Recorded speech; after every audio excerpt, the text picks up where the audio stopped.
नमस्कार मित्रांनो. मी आहे डॉक्टर अशोक राणा आणि हे आहे मराठी दर्शन.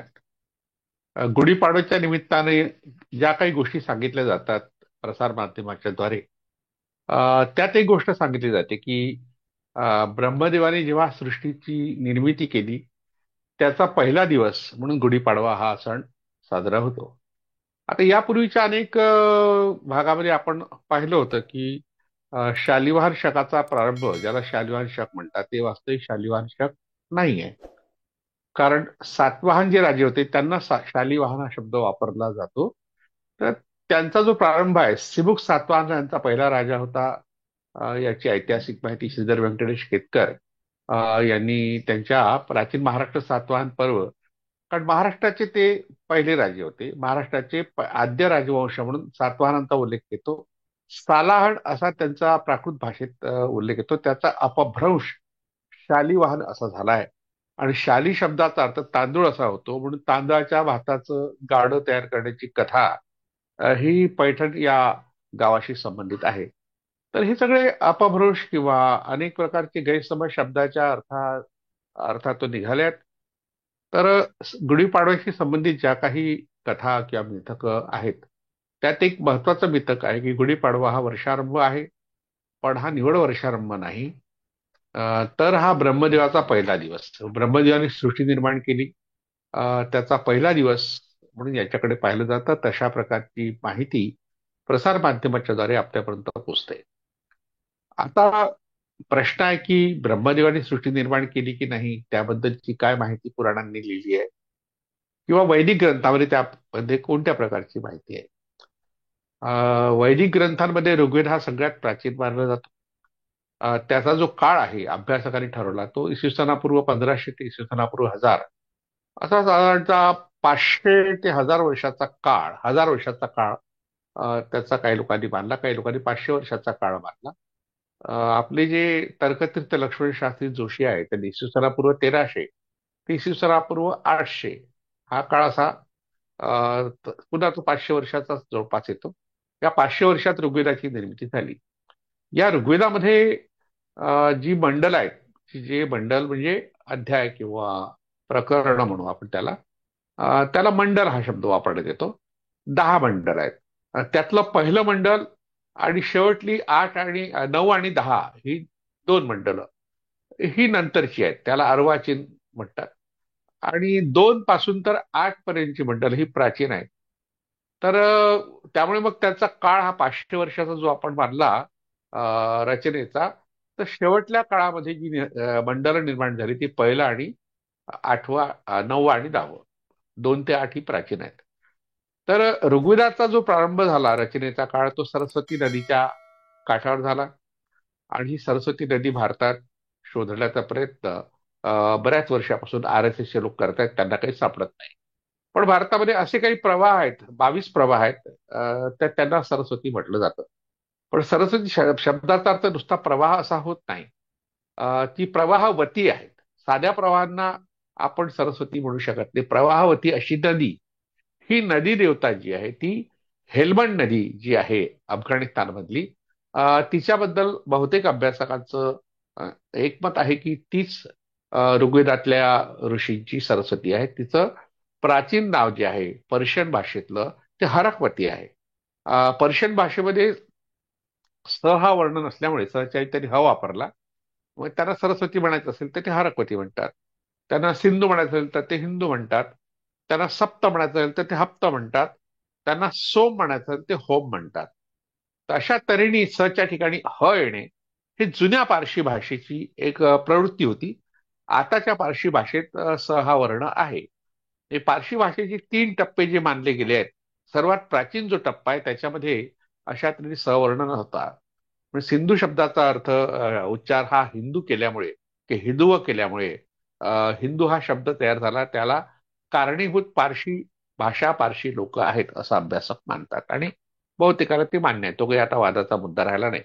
पण राहिला प्रश्न की ही जी मंडल आहेत, दुसरं मंडल ते 8वा मंडल, साधारणतः हे 7 मंडल आहेत.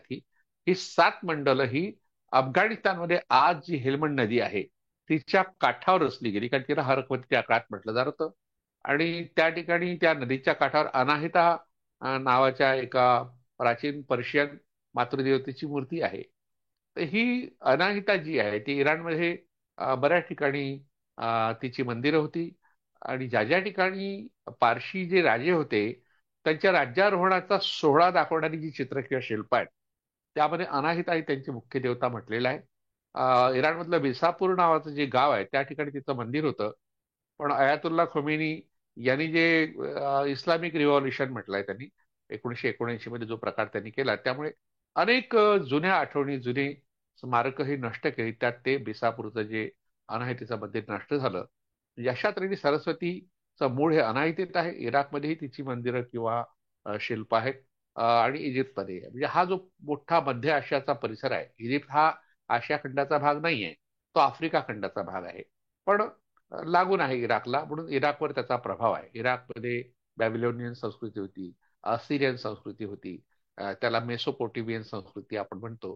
तर या संस्कृतीच्या मध्ये या अनाहिता या मातृदेवतेचं मूळ इनान्ना किंवा इस्तार या देवतेमध्ये सापडतं. पुढे त्यातून दुर्गाही विकसित झाली हे आपण यापूर्वी पाहिलंय बरेचदा. तर सरस्वतीवर एवढं काही बोलण्याचं कारण असं की सरस्वतीचा संबंध ब्रह्मदेवाशी जोडला गेलाय. ब्रह्मदेवानी आपल्या डाव्या पासळीपासून शतरूपा नावाची एक तरुण मुलगी त्या जन्माला घातली आणि मग तिच्याशी त्याचा संबंध आला म्हणजे मुलीशी संबंध ठेवल्यामुळे त्याला वाळीत टाकलं गेलं, अपूज्य ठरवलं गेलं. अशा प्रकारच्या कथा त्या पुराणांमध्ये नंतर आढळतात. पण या कथाचा अर्थ फार वेगळा आहे प्रत्यक्षात.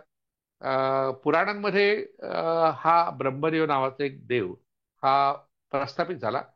आणि अभ्यासकांचं असं मत आहे की ऋग्वेदाचं जे 10वं मंडल आहे ज्यामध्ये पुरुष सुक्त आहे हे पुरुष सुक्त जे आहे ते विराट पुरुषाबद्दल बोलतं. म्हणजे विराट पुरुषाच्या मुखातून ब्राह्मण जन्मले, त्याच्या बाहूपासून क्षत्रिय जन्मले, पोटापासून वैश्य आणि पायापासून शूद्र जन्मले. अशा तऱ्हेने चातुर्वर्ण व्यवस्थेचं समर्थन करण्याकरता पुरुष सूक्त रचण्यात आलं. आपण ऋग्वेदाचा काळ इसवी सनापूर्व 1300 ते 800 हा ठरवला मानला तर साधारणतः इसवी सनापूर्व 800 म्हणजे आतापासून 2800 वर्षांपूर्वी विराट पुरुषाची संकल्पना जन्माला आली आणि तिच्यातून प्रजापती ही संज्ञा निर्माण झाली. प्रजापती म्हणजे प्रजा निर्मिती करणारा एखादं दैवत किंवा एखादी व्यक्ती किंवा एखादी संस्था. प्रजापती ही संस्था सुद्धा एक व्यवस्था आहे.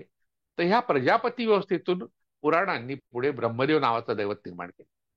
आता आपण जो काळ पाहिला ऋग्वेदाच्या निर्मितीचा काळ त्यात विशेषतः हे 10वं मंडल आहे ज्यामध्ये पुरुष सूक्त आहे त्याचा काळ 2800 वर्ष असेल. आणि तो मानलाय 2800 की आपण 1000 वर्ष घेऊ आणखी मागे गेलं तर 1000 वर्ष अलीकडे येतो. अलीकडे गेलं तर तो इसवी पूर्व 1000 वर्षाचा काळ. तर हा इसवी पूर्व 1000 म्हणजे आतापासून 3000 वर्ष. हा 3000 वर्षापूर्वीचा काळ आपण गृहीत धरला कारण अनेक अभ्यासकांनी त्यावर खूप चर्चा चिंतन मंथन केलं आणि तो काळ निश्चित केलाय. तर तेव्हा मात्र ब्रह्मदेव नावाची देवता सापडत नाही. मग सृष्टीची निर्मिती केव्हा झाली याचा विचार केला तर साधारणतः आपण 2 लाख वर्षापूर्वी साधारणतः 2 लाख वर्षापूर्वी मानव आता जो मानव जो आहे निऑर्डरथल किंवा ज्याला पुढे आणखी काही नावं दिली गेली आहेत ह्या मानवाची निर्मिती साधारणतः 2 लाख वर्षापूर्वी झाली. त्याचे आधी साधारणतः 1 लाख वर्षापूर्वी 3 लाख वर्षापूर्वी जो मानव तयार झाला ते ऍच्युलियन मानव म्हणतात. आणि तो ऍच्युलियन मानव काही हत्यारं बनवत होता दगडापासून. त्या हत्यारांना ऍच्युअलन म्हटल्यामुळे त्या काळात काही संस्कृती जन्माला आली होती किंवा धर्म ही संस्था जन्माला आली होती याचे पुरावे सापडले आहेत. त्याच्याही आधी आपण गेलो तर साधारणतः 4.5 कोटी वर्ष 450 आहे तो मोठा काळ आहे. 450 वर्षापूर्वी पृथ्वी हा ग्रह निर्माण झाला. नंतर त्यातून मग अॅमिबा सारखा जलचर प्राणी आणि त्या प्राण्यानंतर मग वनस्पती सृष्टी वगैरे वगैरे या सगळ्या डार्विनच्या उत्क्रांतीवादाच्या सिद्धांतानुसार जीवसृष्टी निर्माण झाली. या जीवसृष्टीच्या निर्मितीमध्ये अमिबा या एकपेशीय प्राण्याचा फार मोठा सहभाग आहे. आणि जे बुरशी असते तिचाही सहभाग आहे.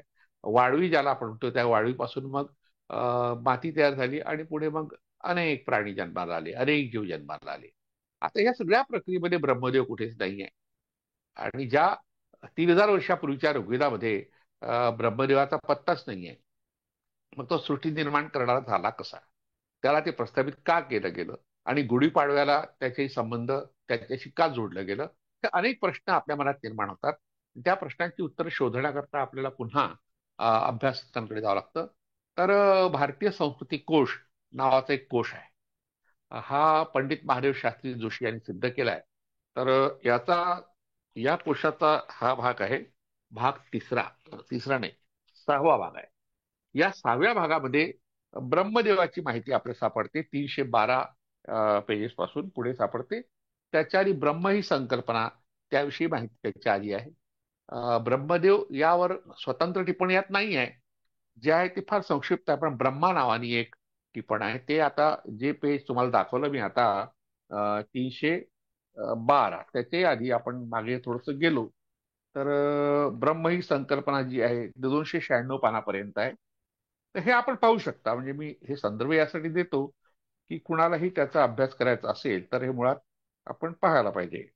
तर ब्रह्मा नावाची जी देवता आहे तिच्याबद्दलचं जे टिपण आहे हे 311 या पानावर आहे.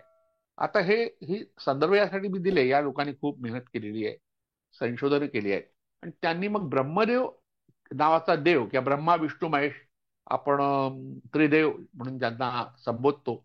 ब्रह्मा हा जन्म देणारा, सृष्टीला जन्म निर्माण करणारा, विष्णू हा पालन करणारा, आणि पुढे महेश किंवा शंकर किंवा शिव हा नष्ट करणारा. म्हणजे निर्माण करणाऱ्याला आपण क्रिएटर असं म्हणतो.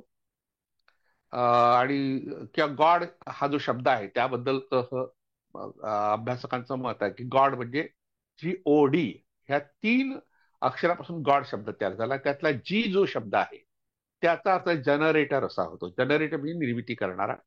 O for operator, D for destructor. म्हणजे एकंदर ईश्वराची संकल्पना जेव्हा माणसाच्या मनात निर्माण झाली, ईश्वर हा तुम्हाला जन्म देतो, निर्माणी करतो, तुमचं पालन करतो, आणि जेव्हा तुमच्यामध्ये काहीतरी चुका दिसल्या तर तो नष्ट सुद्धा करतो. अशी ईश्वर संकल्पना जी आहे ती जगातल्या सगळ्या संस्कृतीमध्ये आहे. ती काही भारतात आहे असं नाही. तर तशाच पद्धतीची जी विराट पुरुषाची संकल्पना ऋग्वेदात आली, पुरुष सूक्तात आली, तर त्याचा काळ जास्तीत जास्त मागेच जातो म्हटलं आपण तर 2800 वर्षापूर्वी पर्यंत तो जातो. त्याच्यामध्ये ब्रह्मदेवाचं नाव नाही आहे. त्याच्यामध्ये विराट पुरुषाचं नाव आहे. पुढे प्रजापती ही संकल्पना निर्माण झाली. आणि प्रत्येक संप्रदायाने जे जे संप्रदाय तयार झाले भारतात किंवा भारताबाहेर, त्या सगळ्या संप्रदायांनी आपलं जे दैवत आहे ते सृष्टी निर्माण करणार आहे. जसं आता अखिल निखिल ब्रह्मांड नायक, अखिल निखिल म्हणजे पूर्णतः ब्रह्मांडाचा नायक म्हणजे नेता, निर्माता सुद्धा. तर हे गजानन महाराजसाठी लोक वापरतात, काही ठिकाणी साईबाबासाठी वापरतात. आता ही 100-150 वर्षापूर्वी झालेली माणसं आहे महाराष्ट्रातली. आता ते ब्रह्मांडाची नायक कसे असतील हा प्रश्न कोणाच्या मनात येत नाही. तर आता त्या त्या संप्रदायाचे लोक जसं आपल्या दैवतांना सृष्टीचा निर्माता मानतात, तसंच ब्रह्मदेवाचा एक संप्रदाय निर्माण झाला ब्रह्मा नावाने. आणि तो संप्रदाय जो आहे तो साधारणतः 2000 वर्षापूर्वी निर्माण झाला. म्हणजे आपण 2800 वर्षापूर्वी च्या ऋग्वेदाच्या पुरुष सूक्तामध्ये तो नाही आहे. पण त्यानंतरच्या 800 वर्षानंतर तयार झाला. म्हणजे तेव्हा सृष्टी होतीच, माणसं होतीच, माणसं विचार करत होती, ग्रंथ रचना करत होती, सर्व होतं, पण ब्रह्मदेव नव्हता. तर हा ब्रह्मदेव तुम्हाला पुराणामध्ये सापडतो आणि एका उपनिषदात सापडतो. तर ती जी अथर्ववेदात त्याची थोडीशी सूचना आलेली आहे. अथर्ववेद हा नंतरचा वेद मानला गेला आहे, ऋग्वेदाच्या नंतरचा. काही लोकांचं म्हणणं आहे की तो त्याच काळात रचला गेला होता, त्याची स्वीकृती आर्यांनी नंतर दिली. तर त्याला 4 मुखं होती, काही ठिकाणी 5 मुखं होती असं म्हणतात. पंचानन असा त्याचा उल्लेख येतो. मग तो जो शतरूप आहे ती अतिशय सुंदर होती. त्याच्या डाव्या पासळीपासून तयार झाली. ज्याप्रमाणे ॲडमची कथा जी बायबलमध्ये येते ती तीच कथा पुराणामध्ये येते. त्या कथेमध्ये ॲडम किंवा आदम, आदम से आदमी बना. तर आदम हा पुराणामध्ये आहे, ॲडम हा बायबलमध्ये आहे. तर त्याच्या डाव्या पासळीपासून त्यांनी एक स्त्री तयार केली आणि तिचं नाव ईव ठेवलं. आणि मग तिच्याशी संबंध ठेवून अख्खी प्रजा निर्माण केली. अशी प्रजोत्पादनाची कथा ही जी आहे ही बायबल आणि कुराणामध्ये आहे. ज्यूंच्या सुद्धा ग्रंथामध्ये अशाच प्रकारच्या कथा आहेत. सगळ्या धर्मांनी आपापल्या परीने आपापली दैवत हे आपली आदिपुरुष मानली, पुरुष मानली प्रामुख्याने, मातेला मानलं नाही. वास्तविक ज्या परिसरात ही पुरुष प्रधान ही जी व्यवस्था निर्माण झाली त्याच भागामध्ये मातृदेवतांचा संप्रदाय मोठ्या प्रमाणात होता. तरी सुद्धा मातृदेवतांना हीन लेखण्याकरता किंवा स्त्रियांना हीन लेखण्याकरता ऍडमनी आपल्या डाव्यापासून डावा भाग जो आहे तो धार्मिक कार्यात अपूज्य मानला गेलाय. म्हणजे स्त्रीला अपूज्य किंवा हीन लेखण्याकरता डाव्या पासळीची जी कल्पना ऍडमच्या कथेत आहे तीच कल्पना ब्रह्मदेवाच्या कल्पनेत आहे. आणि मग त्यांनी तिला पाहिलं तेव्हा त्याला ती खूप आवडली. सुंदर होती असं असं म्हटलंय. आणि सुंदर होती तिच्या भोवती तो फिरायला लागला. जसा फिरायला लागला तशी त्याला एक एक एक एक मूर्ख तयार झाली. ती सगळीकडून तिला पाहता यावं. मग चार दिशेनी चार, आणि ती जेव्हा वर गेली आकाशात त्याच्या भीतीने, तेव्हा त्याचं वरचं एक मुख जन्माला आलं. म्हणजे चार मुख ब्रह्मदेवाची जी आहे ती आधी पाच होती. नंतर एक कथा अशी आहे की पार्वती सुद्धा सुंदर आहे होती, आणि तिच्याकडे तो पाहायला लागला कामवासनेच्या दृष्टीने. हे शंकराने पाहिलं तेव्हा त्याचं पाचवं मुख हे ओढून टाकलं त्रिशूलाने. आता या कथा ज्या तयार होतात त्या त्या संप्रदायाच्या दृष्टिकोनातल्या परिचयात ह्या कथा आहेत. तर यातून एक कळतं की ब्रह्मदेवाचा संप्रदाय जे वाढत चालला होता तेव्हाच किंवा त्याच्या आधी शिवाचा संप्रदाय होता. त्यानंतर विष्णूचा संप्रदाय निर्माण झाला. शैव आणि वैष्णव हे संप्रदाय साधारणतः चौथ्या पाचव्या शतकात प्रस्थापित झाले, पण त्याची मुळं ते ऋग्वेदामध्ये आढळतात. ऋग्वेदामध्ये रुद्र नावाची जी देवता आहे, तर ती वैदिकांची नावडती देवता आहे. तिच्याबद्दल फार वाईट ऋग्वेदात लिहिलंय. विष्णू हा उपेंद्र आहे, म्हणजे इंद्राचा समर्थक किंवा मदत करणारा. पण त्याच्याही वाट्याला फारशा रुच्या काही आल्या नाही. तो काही फारसा प्रस्थापित झाला नव्हता ऋग्वेदाच्या काळात. पण तो जेव्हा प्रस्थापित झाला त्याचे उपासक जेव्हा वाढले, म्हणजे एखादा पक्ष जेव्हा सत्तेवर येतो आणि त्याच्या सोबत मग उपपक्ष किंवा इतरही लोक जे विरोधी पक्षातले त्या सामील होतात, तेव्हा तो पक्ष मजबूत होतो. तर ही परिस्थिती आपण राजकारणात पाहतो. असाच प्रकार नेमका धर्मकारणात सुद्धा होतो. तर चौथ्या पाचव्या शतकात विष्णूला मांडणारा संप्रदाय जेव्हा वाढला तेव्हा वैष्णव संप्रदायाची निर्मिती झाली. आणि त्याच काळामध्ये शैव संप्रदाय होता, तोही प्रस्थापित झाला. पण त्याची मुळं ऋग्वेदात आपल्याला सापडतात. तशी ब्रह्मदेवाची मुळं काही सापडत नाही. ब्रह्मदेवाचा संप्रदाय साधारणतः अथर्ववेदाच्या नंतर, आणि त्याचा जो काळ आहे तो आपण आता योग वासिष्ठात त्याचा उल्लेख आहे, काही उपनिषदात उल्लेख आहे. तर हे जी सगळे उल्लेख आहे ती त्याच्या दैवतीकरणाच्या उन्नयनाचा काळ आहे. उन्नयन म्हणजे मोठं त्याला महत्व देणं. त्याच्या आधी ब्रह्म ही संकल्पना होती. ब्रह्म ही संकल्पना वैदिक तत्वज्ञानात ईश्वर या अर्थाने आली आहे. पण ईश्वराच्याही वर परमेश्वर, आणि परमेश्वराच्याही वर ब्रह्म अशी संकल्पना आली. अभ्यासकांचं म्हणणं आहे ब्रह्म ही संकल्पना वैदिकांची मुळात नाही. तसंच चातुर्वर्ण्य व्यवस्था जी आहे ती आपल्या भारतात दृढ झाली. दृढ झाली म्हणजे जेव्हा ब्राह्मणांचं वर्चस्व वाढलं, भृगू गोत्राच्या ब्राह्मणांचं वर्चस्व वाढलं साधारणतः 2000 वर्षापूर्वी ती दृढ झाली. पण ऋग्वेदात तिचा उल्लेख फक्त येतो आणि त्यात विराट पुरुषाला त्याचं श्रेय दिलं जातं. पण इराणच्या अवेस्ता या ग्रंथामध्ये चातुर्वर्ण्य व्यवस्था वेगळ्या प्रकारची आहे, ज्यामध्ये तुमच्या कामानुसार तुमच्या वर्ग किंवा एक ग्रुप आहे त्याची विभागणी. पण त्या विभागणीत एक गोष्ट होती की खालच्या वर्णातल्या माणसाला दुसऱ्या वरच्या वर्णात जाता येत होतं. त्याचे पडसाद आपल्याला गीतेमध्ये सापडतात. चातुर्वर्ण्यम मया सृष्टाम गुण कर्म विभागशः असं जे कृष्णाच्या तोंडी वाक्य घातलंय, त्यात गुण आणि कर्माच्या नुसार ही विभागणी मी समाजाची केली आहे असं कृष्ण म्हणतो. पण अशा प्रकारची व्यवस्था गीतेच्या निर्मितीपूर्वी सुद्धा नव्हती, हे अनेक अभ्यासकांनी सांगितलंय. पण बाबासाहेब आंबेडकरांनी या श्लोकाला विरोध केला, कारण तो जाती व्यवस्थेच्या निर्मितीचा मूळ आहे किंवा माणसा माणसामध्ये भेद करण्याचा मूळ आहे. म्हणून गीतेवर त्यांनी बहिष्कार केला आणि मनुस्मृतीवर बहिष्कार केला, कारण मनुस्मृती ही गीतेचीच एक आवृत्ती आहे एक प्रकारची. तर हा आणि एकाच काळात तयार झालेली आहे महाभारत, मनुस्मृती आणि गीता. तर अशा तऱ्हेने भेदभावाला जो प्रारंभ झाला साधारणतः 2000 वर्षापूर्वी, जेव्हा मगधामध्ये किंवा उत्तर भारताच्या काही भागात जे शुंग आणि कडव या दोन ब्राह्मण राजसत्ता उदयाला आल्या, खूप काळ चाललेल्या, 200 ते 400 वर्ष त्यांचा काळ आहे. शुंग वंश फार काळ चालला नाही, पण कडव वंश मात्र चालला. पण त्या काळात ब्राह्मणांचं वर्चस्व वाढलं आणि मगी ब्राह्मण जे आहे, मगी नावाचे लोक, त्यांना पुढे ब्राह्मण म्हटलं गेलं, हे इराणमधून भारतात आले. त्याच लोकांना पुढे भृगू म्हटलं गेलं. आणि आपल्या महाराष्ट्रात चित्पावन नावाचे जे ब्राह्मण आहे तेच भृगू आहेत असं अभ्यासकांचं मत आहे. त्यावर क्रिवा माटे वगैरे चित्पावन लोकांनीच लिहून ठेवलाय, त्यामुळे आपण ते अधिकृत मानायला हरकत नाही. तर या वर्णाचा जो उदय झाला इराणमधून, हे लोक जे भारतात आले त्याची मोठी लाट जी आली ती 2000 वर्षापूर्वी आली. आणि त्याच लोकांनी तिथला जो एक कश्यप होता, कश्यप हा त्यांचा मूळ मानला जातो. म्हणजे पुराणांमध्ये कश्यपाची जी माहिती मिळते, तर कश्यपाचा मुलगा भृगू आहे असं म्हटलंय. आणि कश्यपापासून सृष्टी निर्माण झाली अशा प्रकारच्या कथा अनेक पुराणामध्ये आपल्याला पाहायला मिळतात. लोक सांगतात सुद्धा. तर हा कश्यप जो आहे तो त्याचा अर्थ होतो कासव. हे कासव ज्यांचं कुलचिन्ह आहे असा एक वर्ग इराणमधला होता. तिथे काश्यप समुद्र सुद्धा आहे, कॅस्पियन सी. इराणच्या आखाताला हे नाव आहे, कॅस्पियन सी. तिथून आलेली लोक इथे स्थिरावले, तेव्हा त्यांचं चिन्ह कश्यप म्हणजे कासव झालं. आधी विष्णूच्या मंदिरापुढे आपल्याला कासव जे दिसतं ते कासव त्या कश्यप या संप्रदायाचं प्रतीक आहे. कारण विष्णू त्या संप्रदायामध्ये सामील झाल्यानंतर त्यांचं महत्व राहिलं, पण ते बाहेर राहिलं. म्हणजे मंदिराच्या बाहेर किंवा मंदिराच्या आवारात सभागृहामध्ये कश्यप असतो. कश्यप हा पूजनीय मंदिरामध्ये विष्णूच्या मंदिरात कधीच नसतो.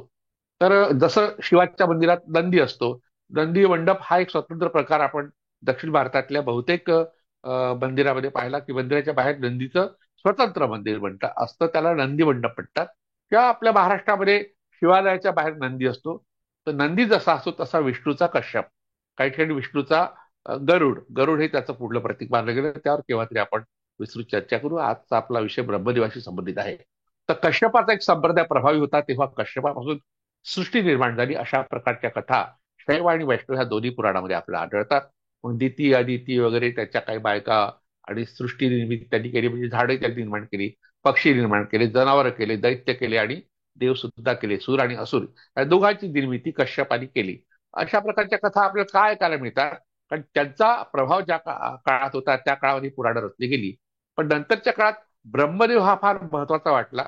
आता हा ब्रह्म हा जो शब्द आहे आपण यापूर्वी पाहिलं, परमेश्वर या अर्थाचा आहे. तत्वज्ञानामध्ये त्याला परमेश्वराचे वरचा मानलेला आहे. पण अभ्यासकांचं म्हणणं आहे की ब्रह्म ही संकल्पनाच मुळात वैदिकांची नाही. ब्रह्म ही संकल्पना मुळात यक्ष संस्कृतीतली, भारतातली जी मूळ संस्कृती आहे, जिला आपण सिंधू संस्कृती म्हणतो, तिलाच पुढल्या काळात यक्ष संस्कृती म्हटलं गेलं. तिच्यातून ब्रह्म ही संकल्पना निर्माण झाली. ब्रह्म शब्दाचा अर्थ होतो वाढणार. बृह म्हणजे वाढणे, आणि त्याला म हा प्रत्यय लागला आणि त्यापासून मग ब्रह्म शब्द तयार झाला. एक कथा ऐतरीय ब्राह्मण या ग्रंथात आहे. कवश ऐलुषाची कथा आहे. कवश ऐलुष हा इलुशेचा पुत्र, त्याच्या आईचं नाव इलुषा होतं. म्हणजे तो मातृसत्ताक पद्धतीतला होता आणि अनार्य होता, आर्य नव्हता. तर त्यांनी कवश स्मृती नावाचा ग्रंथ लिहिला होता. म्हणजे कायद्याचा ग्रंथ लिहिणारा तो मोठा विद्वान असला पाहिजे. तर त्याला अब्राह्मण म्हटलंय. त्याला जी शिवी दिली आहे ऐतरेय ब्राह्मणात, ऐतरेय ब्राह्मण हा म्हणजे ब्राह्मण ग्रंथ आहे. ब्राह्मण ग्रंथ हे ऋग्वेद किंवा इतर वेदाचे जे विधी आहेत ते विधी सांगणारे ग्रंथ आहेत, त्याला ब्राह्मण ग्रंथ म्हणतात.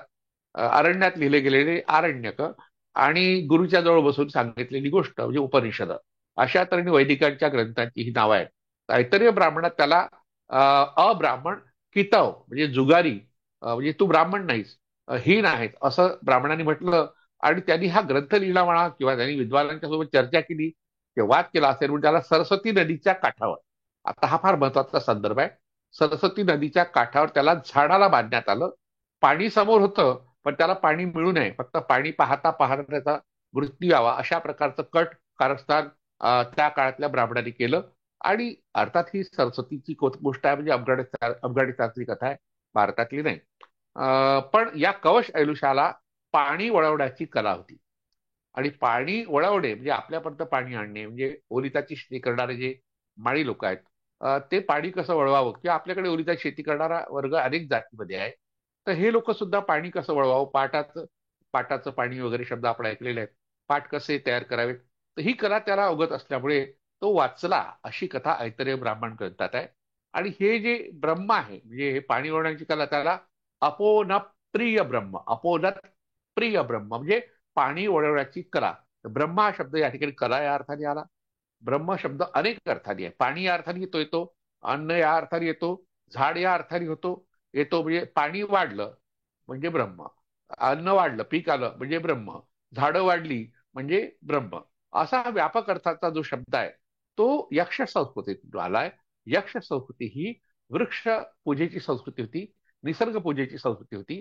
पाण्याची पूजा करणं, दगडाची पूजा करणं, डोंगराची पूजा करणं, झाडांची पूजा करणं, हे यक्ष संस्कृतीचं जे विशेष आहे ते आजही आपल्याला वड पौर्णिमा वगैरे ह्या सणामध्ये दिसतं. ते वडदखिण नावाची देवता जी धुळे जिल्ह्यात आहे. वृक्षपूजा हा आपला एक मोठा संस्कार आहे.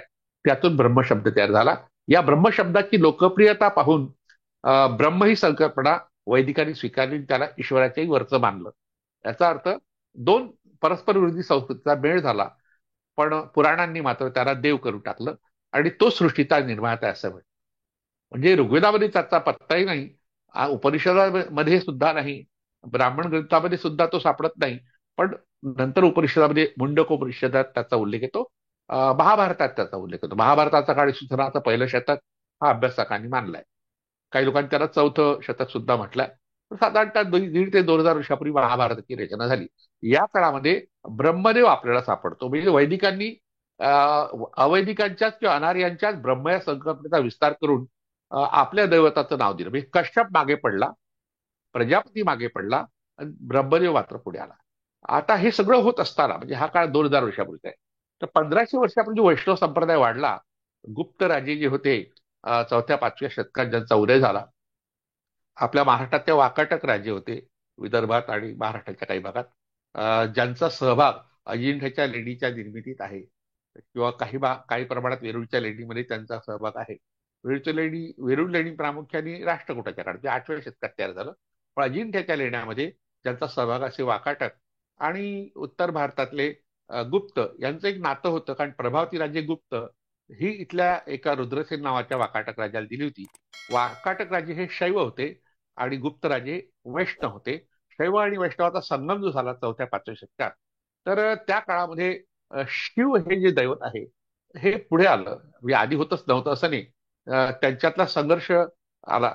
पण त्यात विष्णू हा प्रभावी का ठरला? कारण गुप्त राजे हे वैष्णव होते आणि वाकाटकांना सुद्धा त्यांचं प्रभुत्व मान्य करावं लागलं. पुढल्या काळात वाकाटकांची पिछाड झाली. राष्ट्रकूट आले, चालुक्य आले, अनेक राजवटी आले, यादव आले त्यांच्या काळात.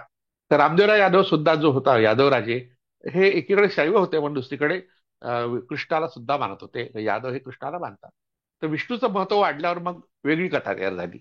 म्हणजे कुरघोड्या कशा होतात दैवत कथेमध्ये, की तो विष्णू जो आहे तो क्षीरसागरावर पहुडलेला आहे. आता क्षीरसागर म्हणजे काय? दुधाचा समुद्र. आता समुद्र जो असतो तो खारट मिठाचा असतो. पण या ठिकाणी दुधाचा समुद्र ही संकल्पना का आली? कारण गोपालन करणारा यादवाचा वर्ग जो आहे, गवळ्यांचा वर्ग, तो वाढला, दूध मोठ्या प्रमाणात निर्माण झालं, त्यामुळे समृद्धी आली, श्रीमंती आली. आपल्याकडे ऑपरेशन फ्लड नावाची एक योजना आपल्या महाराष्ट्र सरकारने निर्माण केली होती. त्यातून मोठ्या प्रमाणात दूध निर्माण झालं, दुधाचे संघ तयार झाले. आधी खेड्यापाड्यामध्ये बऱ्याच ठिकाणी पश्चिम महाराष्ट्रामध्ये दुधाचे संघ आहे, सहकारी संघ आहे आणि त्यातून मग शेतकरी समृद्ध झाला. अगदी ही जी आजची अवस्था आहे ती अवस्था कदाचित 7व्या, 8व्या, 9व्या शतकामध्ये निर्माण झाली असावी. आणि मग पद्मनाभ, पद्मनाभ हे विष्णूचं एक नाव आहे. म्हणजे ज्याच्या बेंबीतून कमळ जन्माला आला. मुळात तो क्षीरसागरावर पहुडलेला आहे. म्हणजे दुधाचा महासागर, दुधाचा समुद्र, दुधाचा महापूर. ऑपरेशन फ्लडला दुधाचा महापूर असा शब्द महाराष्ट्र सरकारने वापरला होता. तर अशा तऱ्हेने समृद्धी आल्यावर मग काय श्रीमंती आली. म्हणजे लक्ष्मी त्याचे पाय चेपायला लागली. अशा प्रकारचं शिल्प, अशा प्रकारचं चित्र तयार झालं. लक्ष्मी ही महाभारतामध्ये फार महत्वाचं दैवत आहे. बौद्ध धर्मामध्ये तिला खूपच महत्व आलेलं आहे पुढच्या काळात. तर अशा तऱ्हेने जी लक्ष्मी महत्वाची देवता होती ती या ठिकाणी दुय्यम झाली. विष्णूचे पाय चेपण्याची तिच्यावर वेळ आली आणि विष्णूचं महत्व वाढल्यामुळे किन्नर, गंधर्व, नारद वगैरे त्याचे गुणगान करायला लागले. अशा प्रकारची शिल्प आणि चित्र तयार झाली. या चित्रामध्ये आणखी गोष्ट महत्वाची सांगितली गेली ती म्हणजे विष्णूच्या बेंबीतून देठ निघाला. त्याला तो देठ नावाचा जो शब्द आहे तो कुणाल, म्हणजे कुणाल हा जो शब्द आहे, को म्हणजे माती आणि मातीचं कमल नळ म्हणजे कमळाची नळी, याच्याकरता कुणाल शब्द वापरतात. इथे काय प्रत्यक्ष विष्णूच आहे. तो आधी सृष्टी निर्माता दाखवला गेला वैष्णव धर्मानी, वैष्णव संप्रदायाच्या पुराणांनी, आणि त्यांनी ब्रह्मदेवाला निर्माण केलं. म्हणजे त्याच्या बेंबीतून ते कमळाचं नाण निघालं आणि त्या कमळामध्ये बसलेला ब्रह्मदेव आपल्याला दाखवतात. त्याला 4 तोंड आहेत, 8 हात आहेत आणि त्याच्या हातात ऋग्वेद वगैरे वेद आहेत. म्हणजे तो जरी वेद निर्माता असला, तो जरी ही सृष्टीचा निर्माता असला, तर त्याला निर्माण करणारा कोण?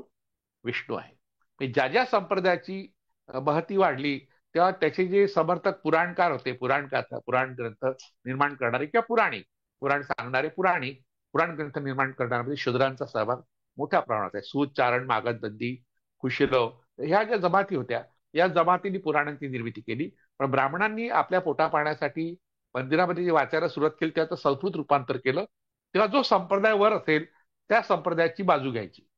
जो पक्ष सत्तेवर आला त्याच्या बाजूला विद्वान, साहित्यिक, प्रसारमाध्यम, वृत्तपत्रवाले, लेखक वर्ग हा जसा त्याच्या बाजूला उभा राहतो.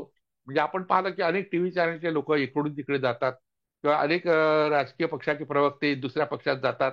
विरोधी पक्ष नेता सुद्धा दुसऱ्या पक्षात जातो. हे जे प्रकार आपण ह्या 4-5 वर्षात पाहिले, असाच प्रकार 700-800 वर्षापूर्वी झाला. 800 वर्ष, 8वं शतक फार महत्वाचं आहे, 1200 वर्षापूर्वी झाला. आणि त्या काळात विष्णूचं महत्व वाढल्याबरोबर ब्रह्मदेव हा मागे पडला. ब्रह्मदेव सृष्टी निर्माता नाही, विष्णू हा सृष्टी निर्माता आहे. एवढंच नाही, ब्रह्मदेवाचाही निर्माता आहे. मग ब्रह्मदेवाचा जन्म केव्हा झाला? साधारणतः 2000 वर्षापूर्वी झाला. आता ब्रह्मदेवाचाच जन्म 2000 वर्षापूर्वी झाला असेल, तर सृष्टीची रचना त्यांनी कशी केली हा एक मुद्दा उपस्थित होतो.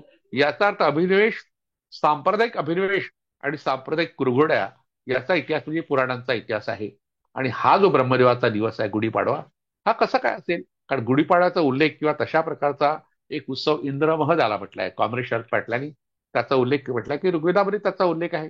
म्हणजे 3000 वर्षापूर्वीच्या ग्रंथात जर अशा तऱ्हेने इंद्रमह सारखा एखादा उत्सव असेल गुढीपाडव्यासारखा, किंवा 2000 वर्षापूर्वीच्या महाभारतात त्याचा उल्लेख आहे उपरेचर वसू याच्या कथेमध्ये. नंतरच्या मग चोखामेळ्याच्या अभंगामध्ये गुढी आपल्याला सापडते. नंतर तुकाराम महाराजांच्या अभंगात सापडते. अनेक संतांनी गुढीचे उल्लेख केलाय.